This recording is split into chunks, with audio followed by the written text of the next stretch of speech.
We'll hear argument first this morning in Case 12-547, Metrish v. Lancaster. Mr. Bursch. Thank you, Mr. Chief Justice, and may it please the Court. This is a Sixth Circuit habeas appeal involving AEDPA deference.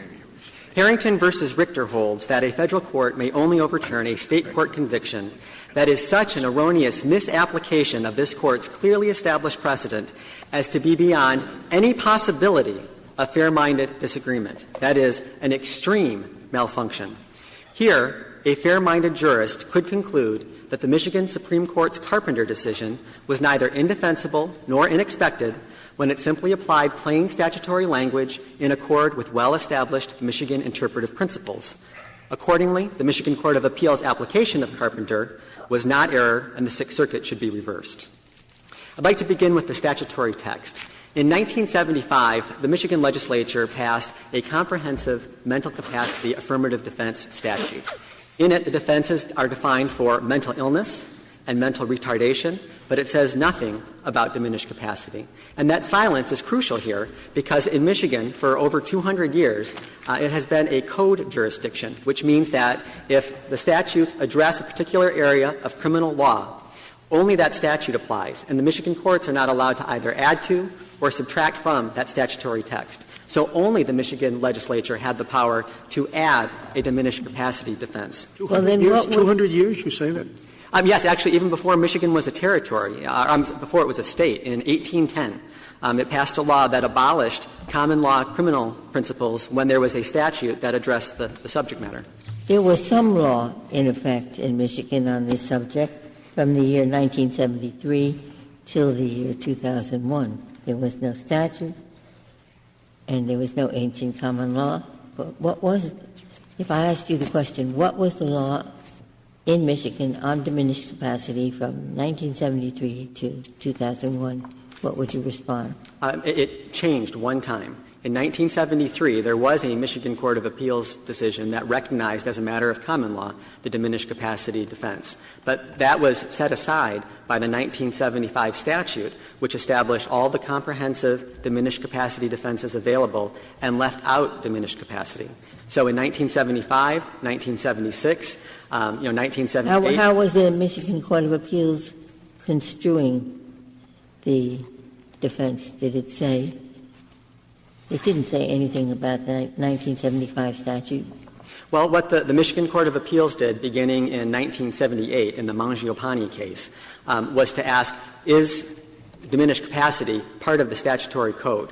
And it never held expressly that it was. What it did in Mangiapane and in subsequent cases, it assumed that the defense existed, but it never held that. And that dicta could not override the plain language of the statute. And in fact, counsel on the other side has not pointed to a single Michigan decision where a conviction or an exoneration, an acquittal, or even a finding of ineffective assistance was ever based on the diminished capacity defense. Was the 1973 case that you mentioned based on a statute, or was it based on allegedly a vacuum that the statute story structure allowed the court to fill? I mean, is that the way the 1973 case worked? And was the 1973 case followed by other courts, or was it just an isolated precedent? The 1973 case was a common law vacuum, Justice Kennedy, where the Michigan legislature had not yet spoken about mental incapacity defenses. And so it stood alone, as the court was able to do, as a common law decision. There were no other cases that relied on it before the 75 statute was enacted. And after that point, the Michigan appellate courts did not look to the 72 decision as the source of the doctrine. They assumed that if it existed, it must be somewhere within the statute. And then in Carpenter in 2001, the Michigan Supreme Court, when finally the very first Michigan court to look at the question explicitly says, well, it's not in the statute. Diminished capacity isn't there. We've got mental retardation. We've got mental illness. No diminished capacity. As the Michigan judiciary, we lack the power to add the diminished capacity defense. We don't. Please. Well, we don't really have to reach this issue in this case, according to your submission. But what would happen if a state, an intermediate state appellate court said the law is such and such, and then a person is tried in the interim, is tried, and subsequently the state Supreme Court says that intermediate state court decision was incorrect. That never was the law of the state. The law was exactly the opposite. I think you would apply the same principles to that hypothetical as you did in Rogers. And in Rogers, you had a nearly 100-year common law history of the year-and-a-day rule in the Tennessee Supreme Court. That the defense was available to use that term for nearly 100 years, and yet it didn't violate due process in Rogers for the Tennessee Supreme Court to abolish the rule because it was neither indefensible nor unexpected. Now, this case is much easier than Rogers or your hypothetical for several reasons. First, as I mentioned, it's a habeas case, and so we've got the layer of AEDPA deference that wasn't there. Second, we're not talking about the evolution of the common law like we were in Rogers. We're talking about a statute, and the statute meant what it said in 75, just like it did in 01, just like it does today. And the last thing is that in the Rogers case, even the Tennessee Supreme Court acknowledged there was a change. And here, the Michigan Supreme Court said there was no change because the statute said what it said in 1975, and that meant no diminished capacity. Well, what I'm wondering is how we even get beyond the statement, the holding by a state Supreme Court regarding the law of the state. Don't we have to accept that as the law of the state? Isn't that what our decision in Fiore says? If the state Supreme Court says this is the law and it's always been the law, then how can we second-guess that?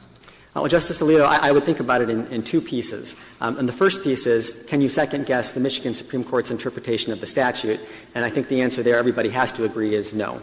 The state's interpretation of its own statute binds this court, binds all federal courts, just like the South Carolina Supreme Court decision in Bowie did. With respect to the Michigan Supreme Court's analysis of the retroactive effect, I agree that Fiore stands for that very proposition, and I think Indiana makes that case very forcefully in the multi-state amici brief. You don't have to reach that question here, however, because given the AEDPA standard and the fact that the Michigan Supreme Court decision was so clearly not a misapplication of Rogers and Bowie, it makes this a relatively easy case. But I think you'd be fully within your right to follow the Fiore holding.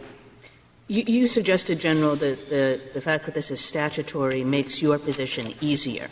Yes. And I wonder if that's true. I mean, you could see an argument the exact other way, which suggests that we all understand that common law changes and evolves over time, but that it's rare for a court to reverse a decision on what a statute means, and that that's not foreseeable in the same way. Now, especially if it were a single court saying the statute means A today, and then tomorrow it comes back and it says, no, it means B, whether that isn't actually whether that wouldn't cut against your position.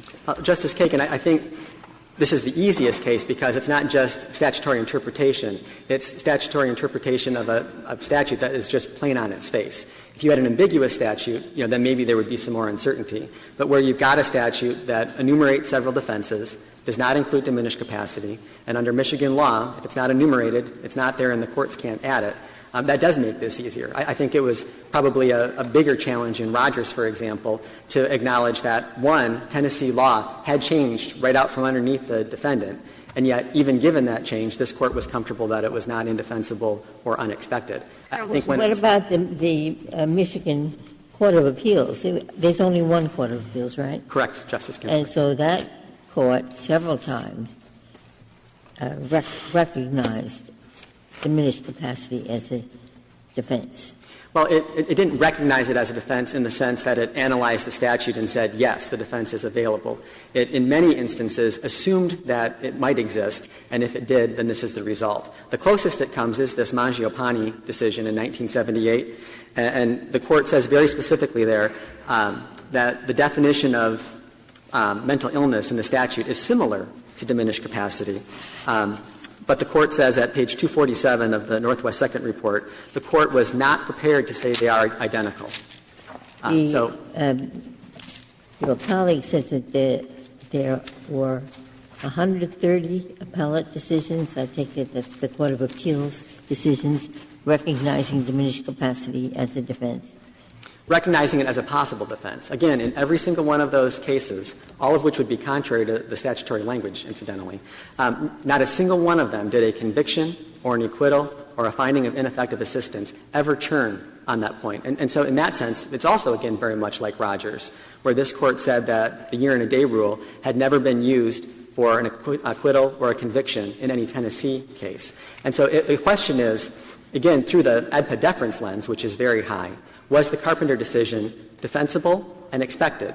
And we would submit that any time that a State Supreme Court applies the plain language of a statute in accord with established principles of interpretation in that State, it could almost never be indefensible or unexpected. That seems a little strange for the following reason.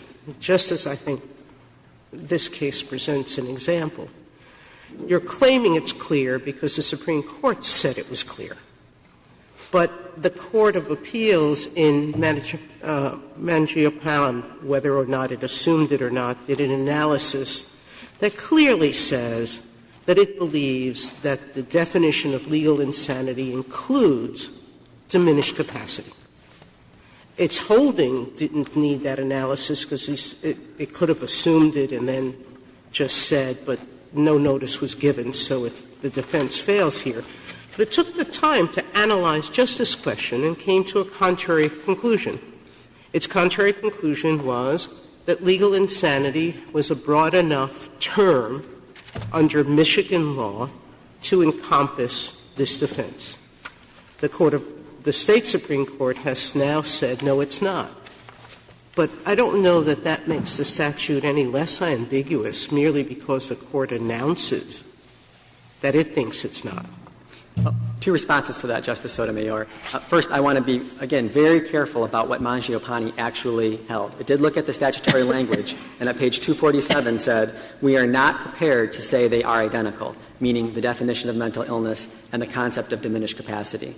There, the question was procedural because the defendant had not given the prosecutor notice of any defense based on mental capacity in the trial court. And so the Court said, well, assuming that the defense exists, we are not prepared to decide that today.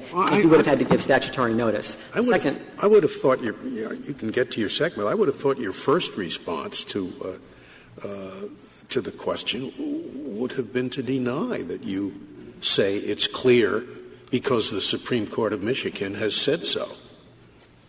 I thought your argument is it's clear because it's clear. Well, Justice Scalia, that was my second point. Okay. It should have been your first point. The premise is simply wrong. You're saying it was clear because the statute's clear. It was clear. And if any Michigan court had had the opportunity to actually decide it on the merits in light of this 200-year history of Michigan being a criminal code state, it was clear. And so this is the point when a State court decision is most defensible and most expected, applying the plain language of a clear statute in accord with State principles. Are there any States with a statute identical or close to the Michigan statute that have interpreted the statute to say it does include diminished capacity? Justice Kennedy, I'm not aware of. This statute is fairly well tracks to the common law tradition, which indicates that diminished capacity is not a defense. Right. I was just curious to know if any State courts have reached the opposite conclusion under a statute like this. I'm not aware of any other States that have the same statute and have addressed the question one way or the other. I do know that the language of the Michigan statute is fairly unique. If you look in the criminal law treatises, we're kind of in a category of only a very few States that, on the one hand define mental illness and mental retardation, do not define or mention diminished capacity, and yet still have this guilty but insane option, which is something that Michigan common law did not have, but then that was added in the 75 statute. So it's a little bit unique. I think it's also unique to Michigan that we have this 200-year criminal code history, which, if you're interested, you can read all about it in the In re Lamphere case that we cite on page 4 to 5 of our reply brief. But it's when you put those things together that really make this such an easy case. Well, General, I guess I wonder whether it's relevant what the statute really says as opposed to what courts said it says. I mean, sometimes judges make errors, and our law is dotted with places where courts have made errors and said that things mean what they don't mean or don't mean what they do mean. And, we expect people to follow what the court says is the law, even if there's really a better reading out there. And also, we think that people should rely on what the court says is the law, even though there's really a better reading out there. And so, what does it matter if we come out and said, and say, what were these crazy Michigan courts doing? If that's what they were doing, it seems as though people had a right to rely on that. Well, the expectation certainly is that people will rely on Michigan statutory law. And I concede that this would be a more difficult case if the Michigan Supreme Court in, say, 1990 had come out in a published opinion and said the exact opposite of what it said in 2001. Obviously, that's not what happened here. But ultimately, the question that would have been on Mr. Lancaster's mind back in 1993 when he shot and killed Tony King was, does Michigan law prohibit me, will it punish me if I kill someone? And clearly he had to know that. And if he had looked at the 1975 statute, he would have seen that diminished capacity was not mentioned there. So to the extent that he wanted to rely on that defense, he wouldn't have found it in Michigan's codified law. Now I know the argument on the other side is, well, we have these other cases which, mention the doctrine, kind of assume without deciding that it's out there, and he wants to assume that he has all the knowledge of that, but not the knowledge of the background principle that Michigan won't add affirmative defenses to a statute through a judicial action. And if you're going to impute any knowledge to him, and we submit that you probably shouldn't, then you've got to impute all the knowledge of Michigan law, the plain language of the statute and the interpretive principles that should guide what that statute means. He knew that killing someone was wrong. Unquestionably, he was on fair notice of that. And just like in Rogers, this diminished capacity defense after 1975 was never relied on by any Michigan court to either hold someone guilty or to acquit them or to find that there was ineffective assistance. It just was not the kind of well-established principle that could possibly make the Carpenter decision either indefensible or unexpected. And then when you layer that on top with AEDPA deference, really this is about as simple as it gets. There is no decision of this court, not Rogers, not Bowie, not Fiore, not Bunkley, any court decision that is contrary to or misapplied in this Michigan Court of Appeals opinion.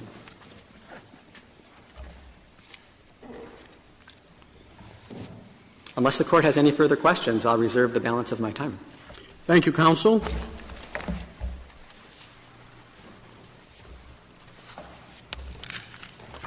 Mr. Mogul. Mr. Chief Justice, excuse me, and may it please the Court. At the time of his offense in this matter, Respondent had a well-established, uncontested right to present evidence of diminished capacity in order to negate the elements of premeditation and deliberation in the first-degree murder charge against him, and he did assert that defense at his first trial. That trial was rendered unfair by the prosecutor's Batson error. Respondent was not allowed to present the same defense at his retrial, however, because 8 years after his offense, the Michigan Supreme Court unexpectedly changed the rules in midstream, holding in Carpenter that a statute that had been enacted 26 years before and that did not use the words diminished capacity, did not express an intent to abolish any defense of diminished capacity, but the Supreme Court held that it had been abolished. That was fundamentally unfair to Respondent, all the more so because if the Michigan courts had ruled correctly on the Batson issue, retrial would have occurred before 2001, and there's no question but that Respondent would have been able to raise the diminished capacity. Well, would have been able to raise it. There's a lot of question about whether it would have been successful. Because if it had gone up to the Michigan Supreme Court, the statute was in effect during his first trial? That's correct. He could have raised it, but if it went up to the Michigan Supreme Court, he would have had the same result as here. And your only defense would have been, oh, it's a great surprise. But I don't see how it's a surprise if the Michigan law has been, as the Solicitor General of Michigan has described it, that there's a clear tradition. If the statute addresses the area, the courts will not supplement it by common law additions. Did he not know that? With all due respect to opposing counsel, our view of the law is entirely different. Michigan recognizes the common law in its Constitution. Michigan law was firmly established that the diminished capacity defense existed by 1973. Why do you say it was firmly? Do you contest the assertion by the Solicitor General that there is no case which acknowledged and held the defense of diminished capacity? I disagree. Is that wrong? Yes. What case Well, first of all, lets a sorry, defendant off Scalia. on the basis of diminished capacity? Let somebody off? Well, first of all, we're not talking about what case has a holding? A Lynch holding itself. that diminished capacity excuses the crime or mitigates the crime. Mitigates. Justice Scalia, in Lynch itself, in 1973, Ms. Lynch was charged with first-degree murder for the in relation to the starvation death of her infant. The trial judge declined to permit her to offer psychiatric testimony to mitigate to second degree. The Court of Appeals reversed, indicating that evidence, mental health evidence of the kind she wanted to offer was admissible to establish diminished capacity, that is, to negate the element of premeditation and deliberation. Once that case was decided, there is one direction only in Michigan law from 1973 until Carpenter by surprise in 2001. Yes, the statute was passed in 1975, and just 3 years later, in 1978, Mangiapane decided that diminished capacity comes within the definition of legal insanity. The phrasing in the Court's opinion is very significant, and it's much more than opposing counsel suggests. The Court stated explicitly, we find that the defense known as diminished capacity is codified within the definition of legal insanity. Once that happened, then that required an accused who wanted to raise a diminished capacity partial defense to comply with the procedural requirements of the new statute. From that point forward, it was clear that diminished capacity, and these are published Court of Appeals decisions, so they are binding precedent statewide in Michigan unless or until reversed or modified by the state Supreme Court, the legislature, or a constitutional amendment.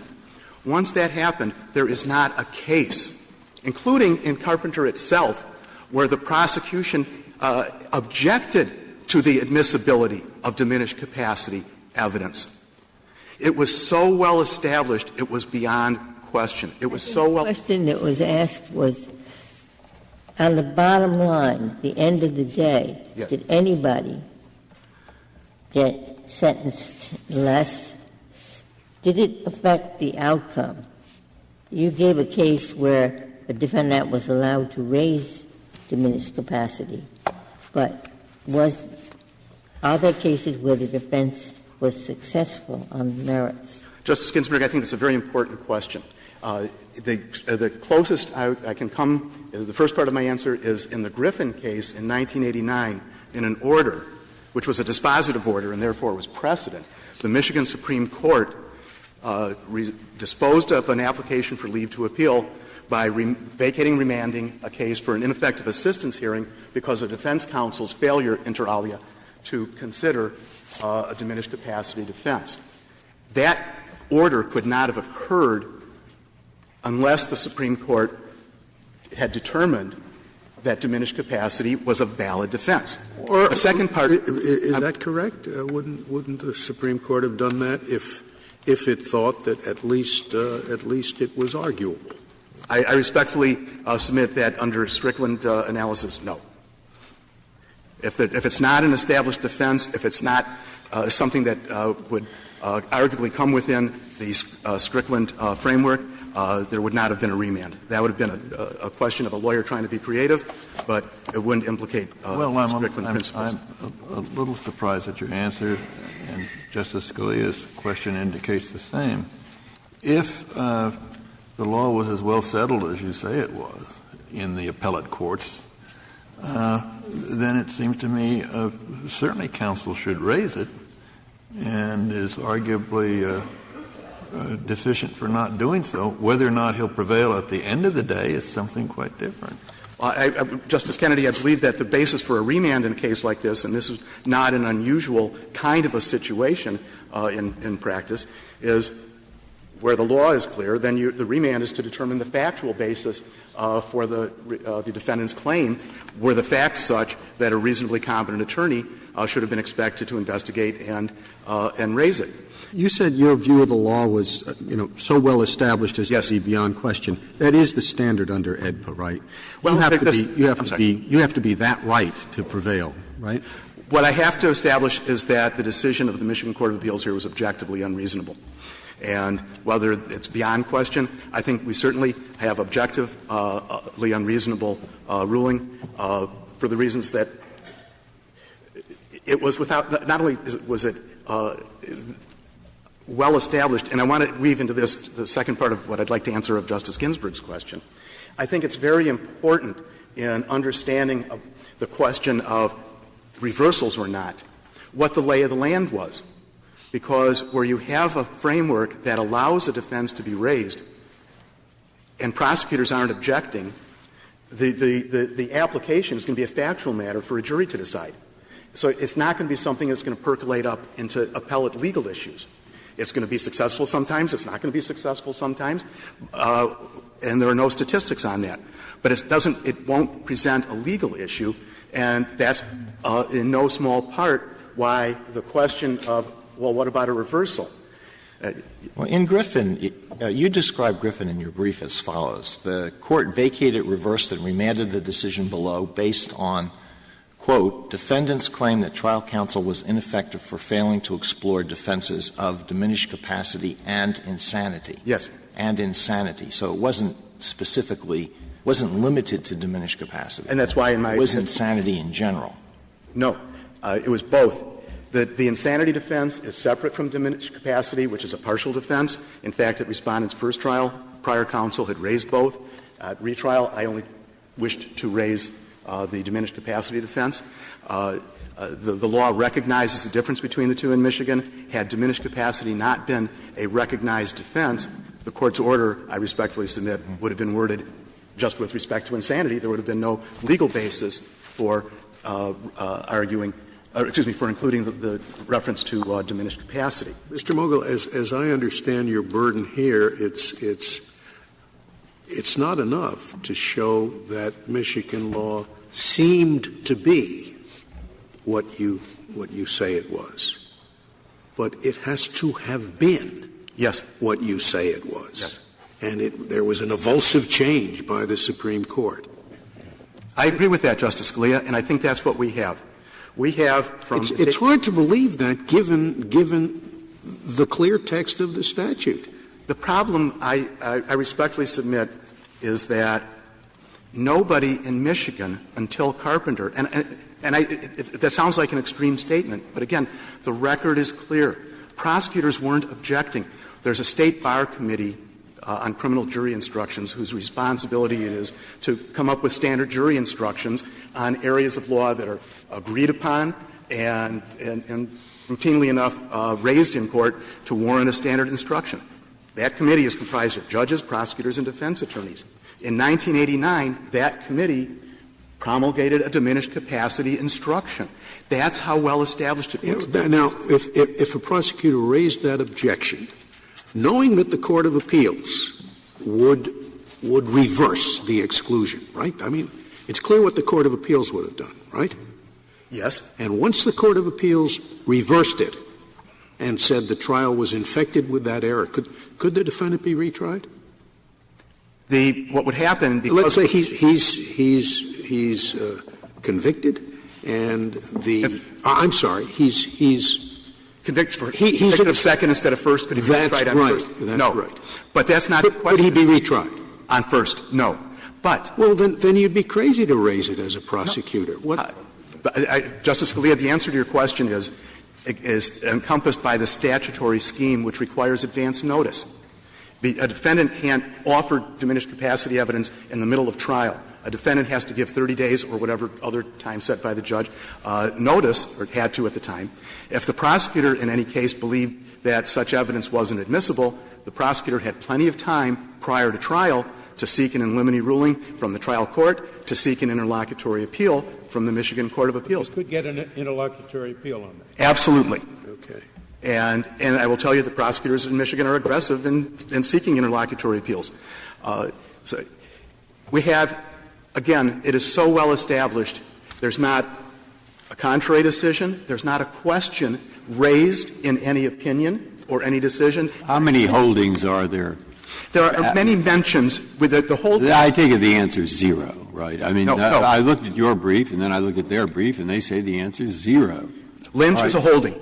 And the holding is that the whole pure holding would be the trial court judge says, no, you cannot raise it. Okay? The defendant is convicted and appeals. Yes. And then he says to the appellate court, they wouldn't let me raise it. And the appellate court says, you have a right to raise it. And that's exactly Lynch, Justice That is Breyer. Lynch. And Lynch is what year? 1973. In 1973. Okay, so we have one. And was there any other case in 1973, this is 10 years before, was there any other case in which same pattern of facts, and they said the same thing as Lynch? I'm not aware of that. So we got Lynch on one side. Is there any case, this is an intermediate appeals court, is there any case in which the defendant says, I'd like to raise it, the judge says, no, convicted, appeal, and the intermediate court of appeals says, defendant, you're wrong? The answer to your question, Justice Breyer, is there is no such case. Okay. And the so reason in all this period, from 1973 until 1995 or whatever. 93 was the offense. Carpenter. No, 2001 was Carpenter. 2001. The offense All right. 93. There is exactly one case on point which does favor you, and there are zero cases that favor them. Is that right? If you talk holding only, and if you discount Mangiapane. No, Mangiapane was a lot of words, but the holding was not notice. Isn't that right? The holding was he didn't. Okay. But there's no reason for the court to so we've got one. Unless diminished capacity exists. I'm trying to find out what the state of the art. Thank you. The state of the art is one for you, zero for them. If I can supplement that, Justice Breyer, one of the points this court looked to in Rogers was how many times the year-and-a-day rule had been mentioned, and that's this court's word, in Tennessee decisions. And so one of the things we did, and that's the addendum in our red brief, is look at how many times there are mentions, all of which are favorable, not one of which raises even a question, of diminished capacity in Michigan. How often was it mentioned in intermediate court opinions? We have 4 mentions in the Michigan Supreme Court and 33 in the Michigan Court of Appeals between 1975 and 1993, and we have over 100, or about 100. 4 mentions in the Supreme Court that say what? That are well, Griffin is one of them, and then you have. Yeah. Have we ever held that a state law has been determined to be X simply because intermediate state courts have uniformly held it to be X? Never mind assumed it to be X. Have held it to be X. I don't know of a particular case, but to answer your question, Justice Scalia, the law in Michigan is clear, as stated by the Michigan Supreme Court, that a published court of appeals decision is precedentially binding statewide unless and until reversed by the Supreme Court. So the fact doesn't mean it's right. No, but in terms of it, you have to show it's right. No, I have to show that it's the law of the law. I have to show that it is the law of the state, and it was the law of the state from 1973 forward. And I would like to supplement that tonight. I'm sorry. Go ahead. When Lynch was decided, it wasn't acting on something new. The Court of Appeals opinion indicates that what we're doing is nothing novel, because the right to present diminished capacity evidence to rebut and the elements of premeditation and deliberation grows out of a 100-year history in Michigan. Oh, but the Lynch case was 2 years before the Michigan legislature adopted the statute that we're dealing with here, right? Yes. And that's where you're putting not all of your eggs, most of your eggs, right? No, that's an egg. Well, I've got a pretty full basket. Case. The whole point is that the law made that moot because the law under Michigan did not specify diminished capacity, and it's a code state, so you only get what they specified. I respectfully disagree with that statement by Brother Counsel. The and that's why I quoted Article 3, Section 7 of the Well, but you'll at least well, maybe not. I mean, would you acknowledge that the force of Lynch was arguably diminished by the fact that Michigan passed a statute that did not mention the diminished capacity defense 2 years after it? I would if the facts of the subsequent litigation supported that interpretation of the statute. To the contrary, every case, Mangiapane, it wasn't I'm talking about an explicit holding. There were no others, so now I've reduced your 1 to nothing to like 0.01 to nothing, because it favors you, Lynch, yes, but it was, as the Chief Justice just pointed out, and now you've already said there were no other cases. No other holdings. But we have many, many mentions. We have on the ground consistent reliance by prosecutors, defense attorneys, and judges. That's your whole point, isn't it? You can't prove a negative, because if everybody accepts after Mangiapane that the defense exists, then trial courts are not going to be excluding it on the basis that the statute excludes it, because absolutely. That's the whole point you're making. And which gets me to Rogers, and we turn to the questions of fundamental. Is there any evidence of a trial court holding an exclusion? There's nothing. Or even suggesting one. It is so extreme, Justice Sotomayor, that even in Carpenter itself, the prosecution did not contest the admissibility of diminished capacity evidence. Right. But that's because everybody agrees. I think I agree with you on this anyway. I agree the bar put it in its instructions, and if the bar puts it in the instructions, people tend to follow it. That's true. So not surprising that a lot of people tended to follow it. But as far as court decisions are concerned, we have now what I'm trying to think of as a pre-statute. I give you a little credit on that. That's Lynch. Pre-statute. And we have what I might sort of exaggeratedly refer to as the great mentioner. We've noticed the great mentioner is often wrong. And here, even though they're judicial mentioners, they get something. I don't know how much in this scale to give them. Well, with all due respect, the standard that this Court set in Rogers is whether the decision in Carpenter, in this case, would have been unforeseeable and indefensible by reference to the law as previously expressed so that it can be applied retroactively. Can you think of a Federal case where I see what we have. I'm now adding up the something for Lynch, the something for the bar, which is a something, and then the fact that some courts, quite not surprisingly, tended to follow it, and there were others that mentioned it favorably, but not the Michigan Supreme Court. No, the Michigan Supreme Court did mention favorably as well. Favorably. Okay. So we've got that. Now, actually, that Kentucky case, was it Tennessee? Rogers? Yeah, Rogers. That went against you. I think the principle that the Court established there goes very much in favor. But can you think of any Federal precedent on this issue that's come even close to that being sufficient? I think the closest point, and it's important, and it goes, Justice Scalia, to respond to your point about lower court, reliance on lower court opinions, is in Lanier, when the question concerned what's the scope of the statute that's at issue here.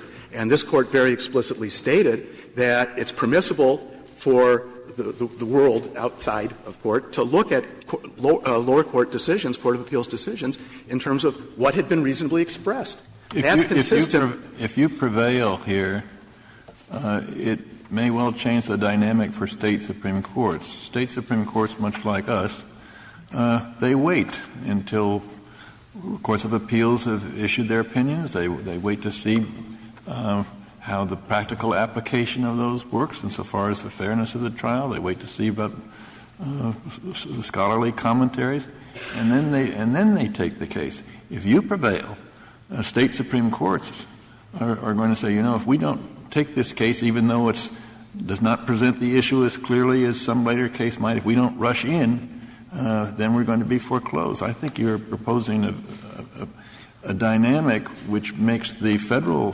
courts intrude on the way in which State courts choose to develop their law. Justice Kennedy, thank you for that question, but I respectfully disagree. The relief we are requesting here is simply that while the Michigan Supreme Court was entirely free to interpret this statute any way it wanted to prospectively, so long as it didn't conflict with some other decision of this Court, The question is, what about applying it retroactively? And this Court, in Bowie and Rogers, has set out clear principles for when a court that wants to reverse ground can do that or not. It's consistent with fundamental fairness, principles of notice, foreseeability, et cetera, all of which go in our direction here. An interesting contrast, and what is useful contrast. I'm sorry. What is the unfairness here? Do you think there's a reliance? There's not a reliance, and nor is that an element. So what is the unfairness? In both Bowie and Rogers, this Court made it clear that reliance is not an issue.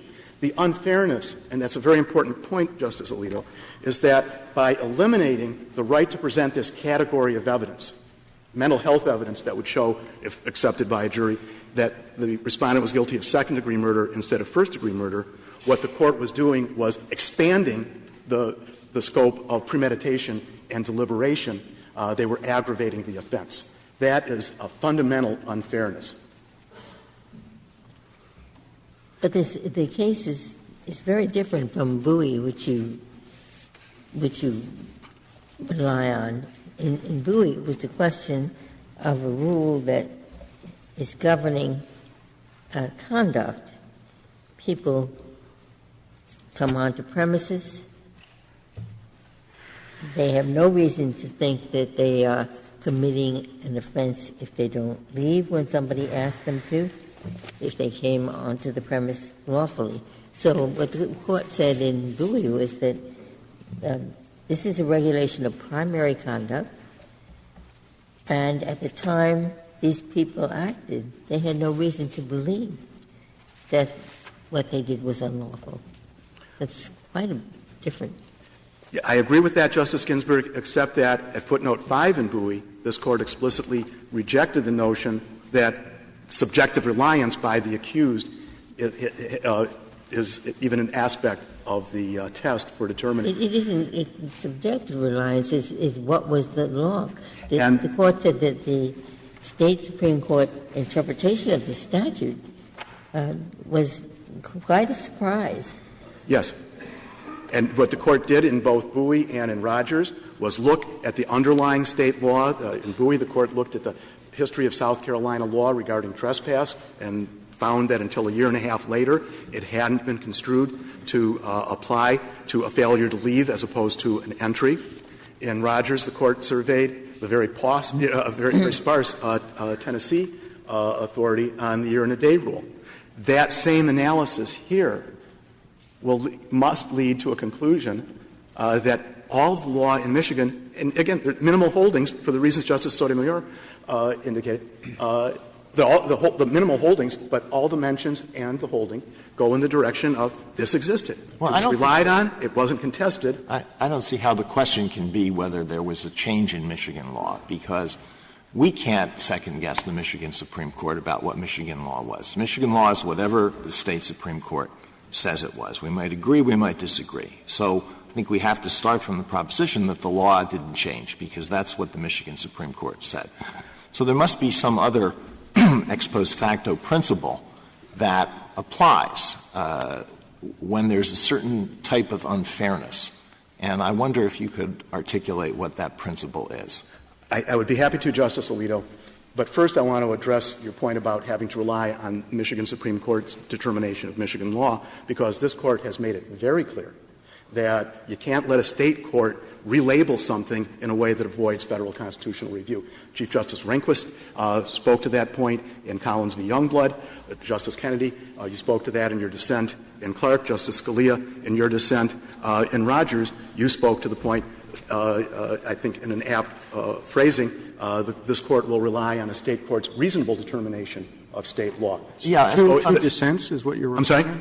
No, the majority, the opinion of the Court in Collins, but it's also a well-established principle, and I also wanted to note that the two other mentions, but it's not a principle that's been in dispute. The Court's analysis in both Bowie and Rogers also supports what I'm saying, because the Court independently looked at South Carolina law in Bowie. The Court independently looked at Tennessee law in Rogers. Well, I think what you're arguing is that under certain — in evaluating certain constitutional claims, the question of what State law is not dispositive. I don't think you're arguing that the Federal court has a right to tell a State court what State law is.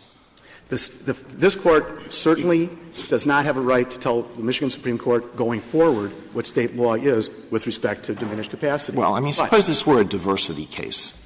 Can the Federal court say, we think that the decisions of the intermediate State Supreme Court were correct and this new decision by the State Supreme Court is incorrect, so we're not going to follow that? No, but this is not that. That's not this case. This case involves reliance. It's not this case because there you're trying to figure out what State law is. Here you're applying a constitutional principle. We're applying a constitutional principle. So what is that? That gets me to the second part of my question. Exactly. What is the constitutional principle that doesn't depend on what State law was? The constitutional principle is that Respondent had a right to present a defense that existed at the time of his offense. And unless it was clearly unforeseeable and indefensible by reference to law that had been expressed prior to the time of the conduct, that law might change, which we don't have here. And, Justice Breyer, I think that this phrasing also goes to respond to your question. The formulation in Rogers that confines looking to the law as of the time that the conduct occurred, and even if you go forward, there was nothing to suggest an alternate interpretation of the statute, a questioning opinion, nothing that would suggest that the law in Michigan was about to change. We also have the fact that, unlike the year-and-a-day rule, diminished capacity as a doctrine is well supported and increasingly supported by medical and mental health evidence. It's the exact opposite of the year-and-a-day rule in that regard. It also furthers. This is a due process issue, right? That's exactly it. And so why is it unfair? Why is there an entitlement under due process to assert what appears under the law of the State intermediate court decisions to be a valid defense, but is later determined never to have been or not to have been at that time a valid defense? What is the unfairness involved there? The unfairness is because it was sufficiently well established. It was thoroughly well established as a matter of Michigan law.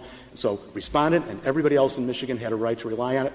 In fact, if this Court were to reverse the Sixth Circuit, Respondent would be the only person in Michigan charged with a crime prior to Carpenter who would not be allowed to present a diminished capacity defense at a fair trial.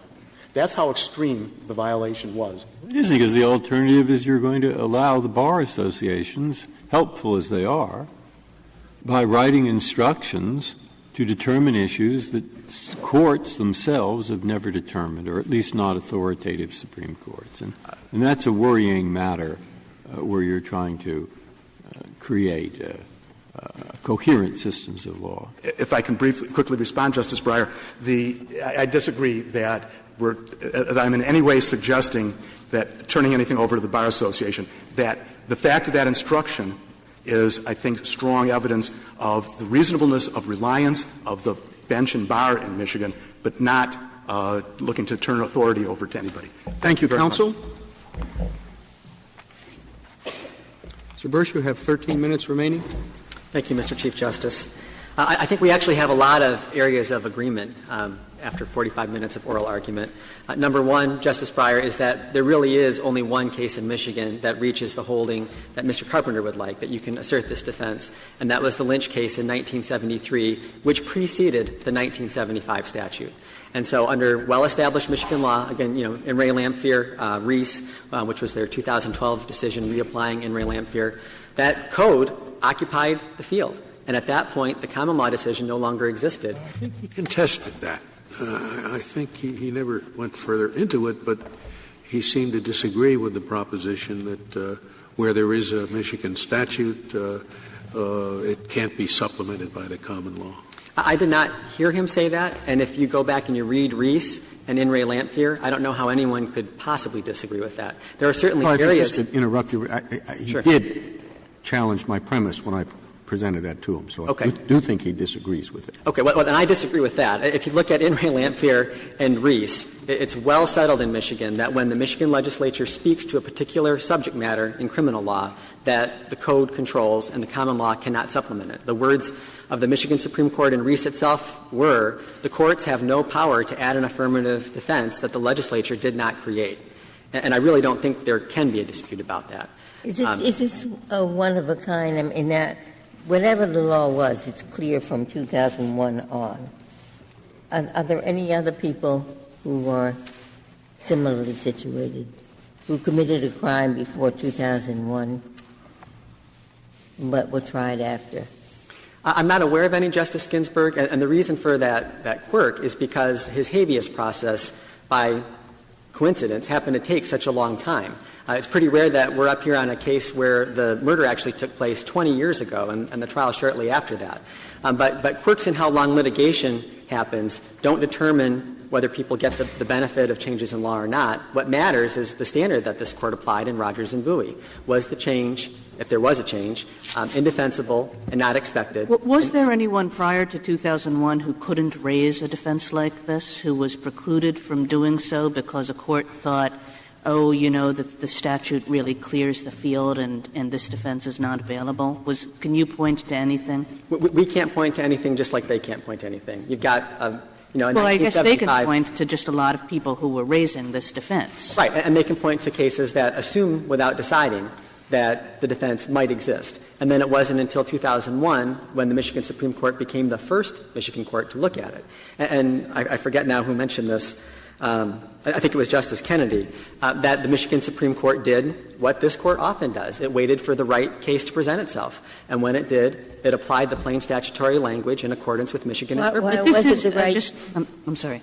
Why was it the right case? The parties didn't even raise it, did they?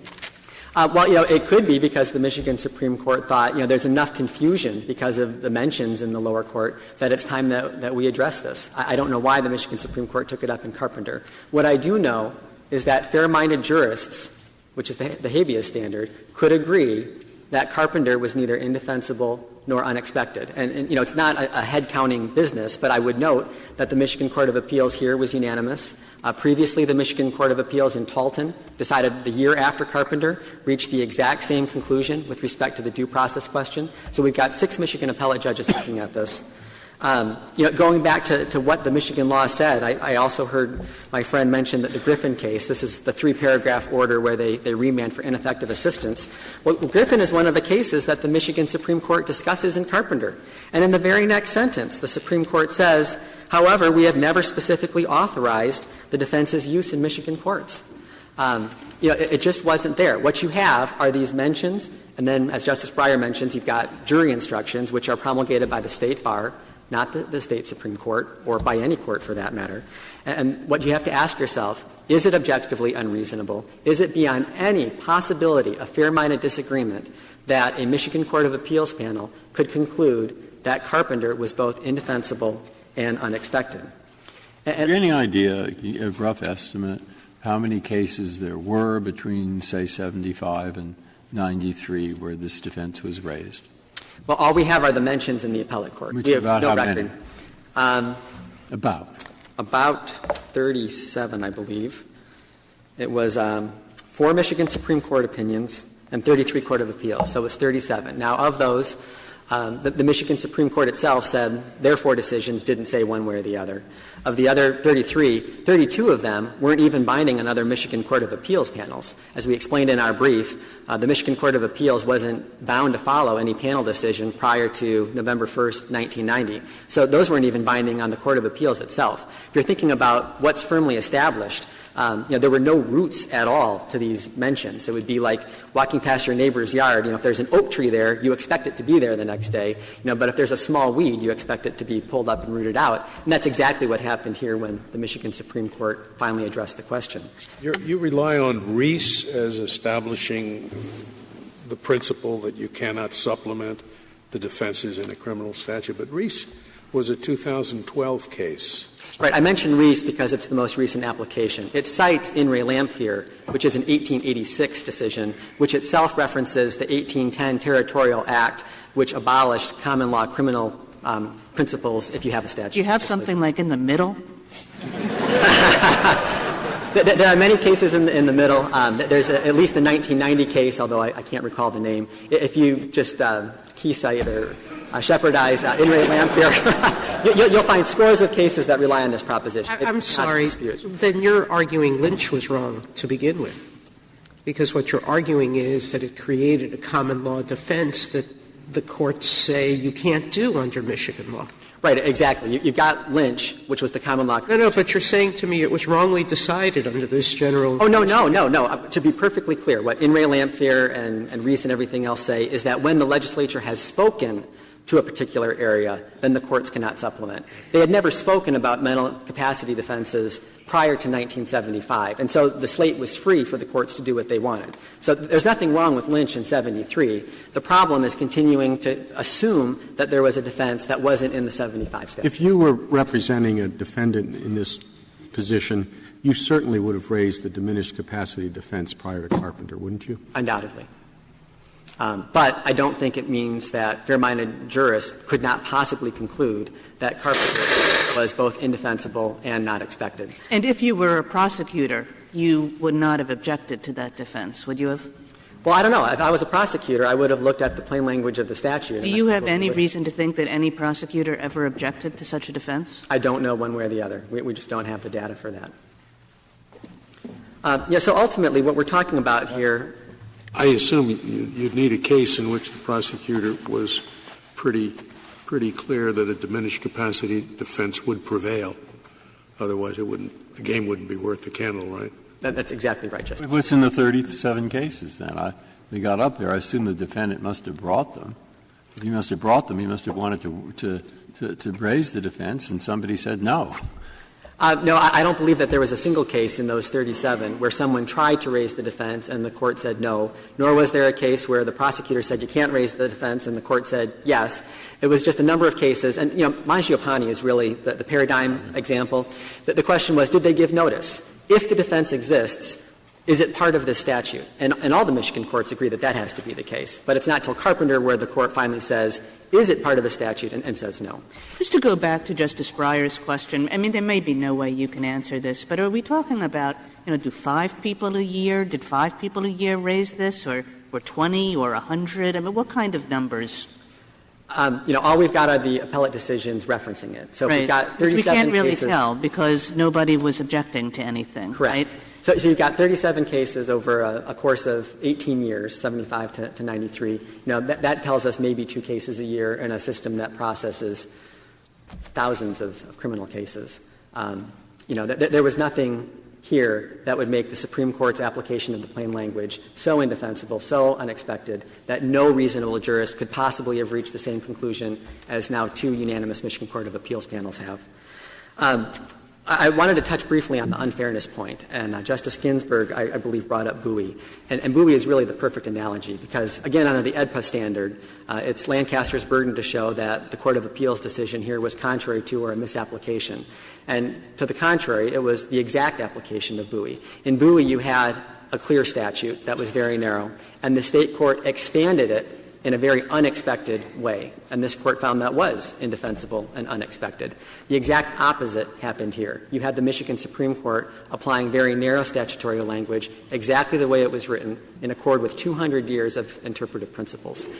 So really the problem here is not any unfairness. The problem is the Sixth Circuit, yet again, not applying habeas deference under the statute or this Court's precedent, and disregarding another Michigan state court decision where reasonable jurists could have reached different conclusions on this. It's not our burden to demonstrate what the law was or wasn't. All we have to show is that a reasonable jurist could have reached the conclusion the Michigan Court of Appeals did here.